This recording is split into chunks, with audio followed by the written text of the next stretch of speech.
Assalamualaikum warahmatullahi wabarakatuh. Selamat malam teman-teman. Yang hari ini atau malam ini akan kita share sama-sama, yaitu berkaitan dengan bagaimana sih kita ingin tahu potensi bahaya apa saja yang sekiranya ada di sektor informal gitu. Nah, pada malam ini saya izin mau menyampaikan terkait sektor informal yang sudah pernah ada studi case-nya dia di pengrajin sepatu. Nah, tidak perlu saya sebutkan tempatnya di mana gitu ya. Yang jelas rata-rata industri rumahan yang menghasilkan produksi sepatu atau alas kaki mengalami potensi bahaya yang serupa. Nah, kurang lebih seperti itu. Oke. Layaknya tempat kerja formal, sama halnya dengan tempat kerja yang ada di sektor informal, yang mana terkait bahaya ketiganya itu hampir sama. Ya, yang membedakan apa? Yang membedakan adalah sama seperti yang saya sampaikan di minggu lalu, yaitu skalanya. Kalau di industri formal, dia padat karya, padat teknologi juga, terus banyak SDM-nya banyak, penuh gitu kan. Yang berbeda kalau misalnya kita informal. Informal itu pekerjaannya itu minim pendidikan, biasanya jumlahnya juga tidak terlalu banyak, dan umur terus jam kerjanya juga tidak terlalu diperhatikan, lemburnya juga tidak mendapat kompensasi dan lain sebagainya. Nah, dari dua hal ini kita bisa menarik sebuah kesimpulan bahwasanya meskipun sama-sama memiliki potensi bahaya yang cukup tinggi, tapi bahaya yang ada di sektor informal ini sama sekali tidak terjamah kayak gitu. Nah, kalau sampai tidak terjamah oleh orang-orang yang paham tentang K3, ada baiknya kita sebagai orang yang paham, yang setidaknya bisa lah, yang memiliki ilmu sedikit lah gitu ya terkait K3, kita ada baiknya kita sharing, kita sampaikan entah itu ke UMKM, pelaku UMKM, entah itu untuk siapa, pedagang apa gitu kan ya. Bahwasannya begini, kalau di industri formal ada petugas K3 yang bertanggung jawab mengontrol semua aktivitas pekerja, apakah safety atau tidak. Nah, berbeda halnya dengan sektor informal. Sektor informal mereka adalah pelaku tunggal yang mana memiliki tanggung jawab penuh terhadap dirinya dan orang yang ada di bawah naungan tempat kerja tersebut. Nah, jadi dia tidak bisa mengandalkan ahli K3 umum lah, tidak bisa teman-teman, karena untuk meng-hire seorang ahli K3 umum kan butuh budget, butuh modal gitu ya. Makanya karena kita tadi itu sudah memberikan edukasi kepada mereka terkait K3, harapannya mereka paham, mereka mau mengimplementasikan, mau menjaga tempat kerjanya dengan baik. Nah, kurang lebih seperti itu. Nah, hampir sama jenis bahaya yang ada di sektor formal ataupun di sektor informal. Hanya saja di sektor informal kita ketambahan satu jenis bahaya, yaitu adalah prosedur kerja. Kalau di sektor formal ini juga ada, tapi prosedur kerja itu sudah diatur sedemikian rupa, sudah dibikin instruksi sejelas mungkin gitu kan. Ada SOP, ada IK, instruksi kerja gitu kan. Jadi job desk-nya pun tidak akan tertukar ataupun tidak akan salah kayak gitu, karena sudah ada keteraturan dari pekerjaan mereka. Nah, berbedanya dengan sektor informal, kita ketambahan satu jenis bahaya, yaitu prosedur kerja, yang mana prosedur kerja yang ada di sektor informal biasanya sangat tidak terpaku akan regulasi, tidak terpaku dengan aturan gitu. Jadi kalau misalnya bisa diselesaikan dari tengah dulu gitu, tidak perlu dari awal, alurnya tidak perlu dari awal gitu. Jadi satu orang ini dia bisa mengerjakan mana dulu gitu, jadi tidak ada urutan-urutan yang khusus gitu. Tapi banyak juga sektor informal yang memiliki prosedur kerja yang sudah baik gitu kan ya, cuman hanya saja masih ditemukan adanya kesalahan dalam prosedur kerja di sektor informal. Nah, salah satu yang ingin saya bahas pada malam ini yaitu adalah pada pengrajin sepatu atau alas kaki kayak gitu. Nah, teman-teman pasti masih ingat tentang hierarki pengendalian bahaya atau risiko gitu ya, yang mana pada hierarki pengendalian bahaya, puncak pertama yang harus teman-teman perhatikan perhatikan adalah bisa nggak kita mengeliminasi sumber bahaya. Nah, kalau misalnya tidak bisa mengeliminasi sumber bahaya, ada baiknya kita masuk step kedua, melakukan penggantian atau substitusi. Dari barang yang bahaya, kita rubah ke yang lebih ramah lingkungan, lebih aman digunakan, kayak gitu. Izin siapa yang belum mute ya? Saya izin mute dulu. Oke, mohon maaf ya. Nah, saya lanjut. Nah, jadi yang ketiga, ada juga nih dilakukan pengendalian secara administratif gitu. Kenapa dibalik ya teman-teman? Kenapa bukan tekniknya dulu gitu kan ya? Karena pada sektor informal pengendalian teknik ini kan biasanya butuh modal, butuh budgeting kayak gitu ya. Nah, mereka biasanya kurang srek atau kurang setuju nih dengan pengadaan pengendalian teknik gitu ya. Tapi mereka mendahulukan yang namanya pengendalian secara administratif dulu. Kalau memang pengurangan jam kerjanya efektif, kami setuju gitu. Kalau memang rotasi atau shift kerjanya efektif, kami akan ikut gitu. Nah, barulah setelah itu upaya tersebut tidak berhasil, masuklah kita kepada APD. Nah, pertanyaan yang paling sering muncul adalah kami mau menggunakan APD, tapi siapa yang mau memberikan APD? Itu pertanyaan yang paling awal muncul gitu ya. Untuk makan saja sulit gitu, apalagi kami harus beli helm, goggles, terus masker respiratori misalnya, terus safety boot gitu. Nah, ini siapa yang mau membekali kami gitu? Itu menjadi pertanyaan-pertanyaan yang sering muncul kalau kita melakukan sosialisasi ke tempat UMKM ataupun K3 sektor informal. Nah, pertanyaan ini bisa teman-teman jawab begini. Untuk awal kita bisa melakukan apa yang namanya semacam register bahwasannya di unit kerja ini, di tempat ini atau toko ini itu sudah mendaftarkan pekerja yang ada di bawah naungannya berjumlah sekian orang ke Dinas Tenaga Kerja gitu. Nantinya Dinas Tenaga Kerja itu akan melakukan sosialisasi secara penuh. Nah, orang yang diberikan sosialisasi biasanya akan mendapatkan feedback semacam entah itu ada dibekali masker, entah sarung tangan, Google. Tapi kalau safety boot atau safety shoes itu belum pernah kejadian gitu. Karena teman-teman tahu sendiri ya, budgeting untuk safety boot, safety shoes itu cukup lumayan gede gitu ya. Nah, itu bisa salah satu. Atau yang kedua, bisa dilakukan dengan cara swadaya yang awal. Misalnya baru bisa beli yang murah dulu ya, beli monggo gitu. Tapi kalau memang tidak ada, kita akan pengajuan, kita akan bantu kayak gitu simpelnya. Baik, saya lanjut. Nah, berbicara tentang K3 sektor informal, ada baiknya kita langsung dihadapkan dengan contoh real kan teman-teman gitu ya. Tapi mengingat kendala kita yang saat ini serba terbatas gitu ya, untuk kuliah tatap muka aja kita harus ibaratnya colong-colong waktu lah gitu kan ya, supaya tidak terjadi satu dan lain hal dengan prodi-prodi yang lain. Nah, untuk itu mohon izin teman-teman, untuk mata kuliah ini ada baiknya kita saling memaklumi gitu ya, karena tidak bisa turun ke lapangan langsung, kita bisa contoh kasus dulu. Nah, contoh kasus yang akan saya ambil di sini adalah terkait bagaimana sebuah produksi rumahan yang menghasilkan alas kaki atau sepatu atau sendal dan lain sebagainya. Nah, mereka memiliki alur pekerjaan yang sebenarnya sudah mirip nih dengan sektor formal gitu ya, di mana di awal kegiatan melakukan penyiapan bahan. Jadi bahan-bahan baku itu dikumpulkan dalam satu bidang, dalam satu ruang kayak gitu kan ya.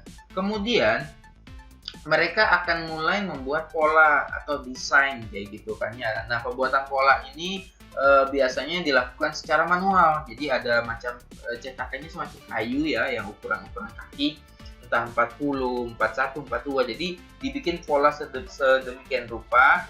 Setelah itu baru dilakukan pemotongan bahan. Nah, bahan di sini dia menggunakan rubber atau karet gitu kan ya. Nah, setelah dilakukan pemotongan bahan, biasanya step selanjutnya itu akan dijadikan 2 step gitu. Jadi setelah bahan baku dipotong, pola dipotong, maka yang mau dibikin mana dulu nih? Persiapan bagian atas dulu atau bagian bawah dulu. Nah, jangan sampai kalau di banyak tempat pengrajin alas kaki itu eh, persiapan bagian atas dan bagian bawah itu dikerjakan oleh satu orang. Nah, itu sangat apa ya, instruksi kerjanya sangat tidak belum terbagi secara penuh gitu ya. Jadi satu, dia multifungsi, multitasking gitu ya, sehingga dikhawatirkan terjadinya fatigue, kelelahan gitu karena beban pekerjaan tadi yang menumpuk dan lain sebagainya gitu. Nah, setelah ada bagian atas dan bagian bawah, maka step selanjutnya adalah melakukan penyatuan bagian tersebut gitu. Jadi disatukan. Setelah disatukan baru di bagian ini udah dilakukan pengeleman lah, di press gitu ya, di press, dilekatkan, baru masuk ke finishing. Habis ke finishing baru mereka akan packing atau pengemasan gitu.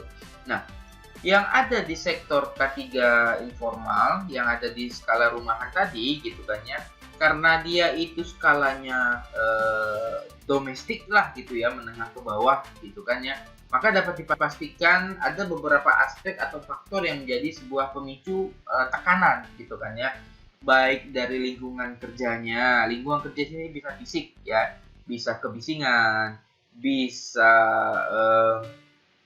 pencahayaan, bisa juga dikarenakan karena dia menggunakan lem gitu kan, yang mana lem itu memiliki aroma yang cukup ekstrim, yang cukup strong gitu ya. Nah, di situ banyak lingkungan kerja yang menjadi faktor pemicu kecelakaan akibat kerja atau penyakit akibat kerja kayak gitu. Ditambah lagi selain lingkungan kerja ada faktor target penyelesaian. Nah, perlu teman-teman ketahui bedanya sektor formal dan informal ada juga di segi target. Kalau formal itu dia targetnya sudah jelas gitu kan ya, dikerjainnya bareng-bareng gitu. Kalau di target di sektor informal biasanya kurang manusiawi gitu. Jadi misalnya industri A dalam satu minggu itu normalnya bisa menghasilkan 1000 atau 100 pieces alas kaki, misalnya 100 pasang. Tapi karena ini mungkin momennya lebaran, momen puasa gitu kan, jadi peningkatan pemesanan jadi tinggi. Boleh nggak nih mintanya 150 atau 200 pieces seminggu gitu, karena tingginya pesanan orderan gitu kan ya. Nah, sehingga target penyelesaian yang tinggi ini menjadi tekanan bagi si pekerjanya. Nah, mau nambah pekerja lagi, si pemilik atau si yang punya usahanya keberatan karena tidak sanggup untuk membayar ongkos. Karena yang dikhawatirkan adalah ongkos buat bayar upah si yang orang yang baru itu tidak sebanding dengan keuntungan atau margin yang didapat gitu ya. Nah, terus ada paparan bahan kimia seperti saya bilang tadi itu ya, menggunakan lem iPhone dan lain sebagainya. Itu kan baunya cukup menyengat gitu. Apalagi kalau terpaparnya selama bekerja gitu 8 jam. Maka banyak sekali dampak-dampak merugikan yang terserap ke dalam tubuh si pekerja kayak gitu. Dan terakhir ada posisi kerja. Nanti saya akan perhatikan ke teman-teman, perlihatkan bahwasanya kebanyakan produsen alas kaki rumahan begini loh posisi kerjanya itu. Jangan dibayangkan manufaktur yang dikasih kursi yang layak, meja yang nyaman, ketinggian kursi dan meja diatur. Jangan berpikir sedemikian rupa, oke? Nah, bahaya fisik yang ada di tempat kerja hampir sama dengan yang ada di tempat formal, yang mana ada kebisingan. Dari mana kebisingan itu berasal? Kebisingan mayoritas berasal dari mesin-mesin press, mesin-mesin yang untuk melekatkan sol gitu ya. Nah, itu biasanya suara dentumannya itu cukup tinggi gitu. Terus apa dia pakai air plug? Apa dia pakai earmuff gitu kan? Tentunya tidak, teman-teman. Boro-boro mau pakai ear plug, pakai earmuff gitu kan ya. Untuk dikasih pencahayaan yang memadai saja sudah cukup gitu. Padahal jenis pekerjaan mereka itu butuh detailing yang sempurna gitu ya. Kalau misalnya lampunya redup atau bahkan lampunya terlalu terang, maka pencahayaan ini akan menjadi sebuah penyakit buat mereka kayak gitu. Nah, tapi yang ada di sektor rumahan inilah faktanya gitu kan ya, bahwasanya kebisingan, suhu ruangannya tidak dikontrol, kadang panas, hanya bermodalkan kipas angin satu gitu kan ya, untuk mendinginkan ruangan yang cukup besar misalnya, biasanya gitu. Terus pencahayaannya kurang karena cuma ada satu meja diisi dengan beberapa orang, terus lampunya hanya bertitik di tengah kayak gitu. Yang mana kalau orangnya jauh dari posisi si lampu, maka dia akan mengalami gangguan penglihatan, tidak bisa melihat secara jelas kayak gitu. Terus peralatan yang digunakan sering mengalami cedera, entah itu luka sayatan, luka terkena gunting atau pisau dan lain sebagainya gitu. Nah, sesuai dengan apa yang pernah saya sampaikan di bahaya fisik, mata kuliah bahaya fisik gitu ya. Kapan sih ketika sumber suara atau bunyi ini dapat kita kategorikan sebagai bunyi yang menyebabkan kebisingan gitu kan ya? Puncaknya hanya satu gitu. Suara atau bunyi yang teman-teman anggap sebagai kebisingan itu dikategorikan bising ketika kita merasa terganggu dengan adanya suara tersebut gitu. Nah, yang kedua, indikatornya adalah ketika teman-teman sudah sulit berkomunikasi, meskipun dalam satu ruangan. Karena banyak contoh kasus saya pernah di garmen itu, pekerja garmen itu senang menyetel musik dalam volume yang keras, gitu kan ya. Tujuannya adalah katanya biar tidak bosen, biar rileks segala macam. Nah itu untuk sekelas formal saja menerapkan hal itu gitu, apalagi yang di informal, setel radio gitu kan, headset di mana-mana dan lain sebagainya. Nah jadi kalau sumber suara itu sudah dapat mengganggu teman-teman atau membuat teman-teman merasa tidak nyaman, maka itulah yang dapat kita kategorikan sebagai sebuah sumber kebisingan gitu. Nah, kalau yang ada di sektor informal alas kaki, dari mana sumber kebisingan berasal? Seperti yang saya bilang tadi, ada di mesin press, mesin penyatuan antara sol atas dan sol atas dan bawah gitu ya. Terus aktivitas memukul gitu kan, memukul benda. Nah, karena biasanya kalau misalnya alat pressnya kurang rapat, akan dipalu lagi, diulangin sampai rapat, sampai lemnya benar-benar kering dan menyatu kayak gitu. Terus aktivitas kendaraan juga jadi sumber bising kalau memang rumahan sektor informalnya ini berada dekat dengan jalan besar, lalu lalang sepeda motor, apalagi kalau misalnya itu dekat dengan rel kereta api. Setiap sekian menit lewat. Nah, ini sangat mengganggu aktivitas pekerjaan dari orang tersebut gitu kan ya. Nah, ini saya bilang tadi, kalau musik ini bisa dianggap opsional. Opsional dalam artian gini, ketika ada orang yang sangat senang sekali musik dengan volume yang keras, tapi ada sebagian orang yang merasa terganggu gitu. Nah, tapi ada juga sebagian orang menganggap musik keras itu membantu saya fokus dalam kerja. Tapi ada juga sebaliknya, musik yang tidak keras itu bikin saya tuh tidak fokus dalam bekerja. Nah, itu makanya saya bikin opsional kayak gitu ya. Nah, untuk keluhan kebisingan, teman-teman bisa membuat sebuah rekomendasi. Kalaupun dia tidak sanggup beli yang namanya earmuff gitu ya, karena earmuff tahu sendiri ya, dia memang memiliki kemampuan untuk menurunkan paparan atau intensitas kebisingannya kurang lebih 40-60% gitu ya. Cuman harganya juga cukup tinggi, maka bisa nih kita rekomendasikan setidaknya minimalisir 20% aja dari sumber kebisingan itu. Gunainlah earplug kayak gitu, bentuknya seperti ini. Mungkin besok saya akan kasih teman-teman gimana sih bentuk earplug ini, nanti akan saya kasih satu-satu gitu. Bukan earmuff ya, tapi earplug kayak gitu. Nah, oke. Untuk ininya nanti teman-teman bisa baca sendiri bagaimana solusi dan lain sebagainya. Oke. Nah, terus ternyata selain bahaya fisik, mereka kan juga menggunakan bahan kimia. Nah, masuklah dia ke dalam paparan bahaya kimia gitu ya. Yang mana faktor dari lingkungan kerjanya itu seperti halnya penggunaan lem iPhone dan lain sebagainya gitu kan ya. Terus ada penggunaan bahan kimia untuk pengkilat sepatu kayak gitu. Nah, terus ada juga sisa-sisa limbah B3. Sisa limbah B3 ini seperti apa? Seperti bekas lem, bekas cat, bekas thinner dan lain sebagainya. Itu termasuk sisa limbah B3 kalau misalnya tidak dikelola dengan baik, maka ini akan menjadi sebuah paparan dari bahan B3 yang susah dikontrol nantinya kayak gitu. Nah, pada bahaya bahan kimia, kalau di tempat formal kita biasanya menerapkan yang namanya MSDS. MSDS itu kan Material Safety Data Sheet. Jadi kalau datang barang itu tuh harus ada labeling yang jelas. Misalnya saya nerima nih alkoholnya harus berapa persen? Oh 70, maka kalau 70 dia belum food grade gitu ya. Tapi kalau yang datang itu misalnya alkohol, tapi di situ tulisannya 94%, maka ini bisa di labeling dengan food grade gitu. Jadi MSDS itu jangan sampai salah, jangan sampai tertukar. Nah, untuk di sektor informal, saya jamin pekerja-pekerja di sana itu belum aware, belum sadar, atau bahkan belum paham nih cara menyusun atau membuat sebuah MSDS yang sederhana. Minimal jangan sampai limbah B3-nya itu tercemar, kayak gitu, mencemari lingkungan sekitar, gitu. Ya. Nah, ada faktor selanjutnya selain tadi ada fisik, ada bahaya kimia, ada yang namanya ergonomis postur dalam bekerja, kayak gitu. Nah, makanya saya bilang tadi, jangan teman-teman bayangkan tempat kerja sektor informal itu seperti formal. Mejanya diatur ketinggian, kursinya diatur ketinggian, gitu kan ya.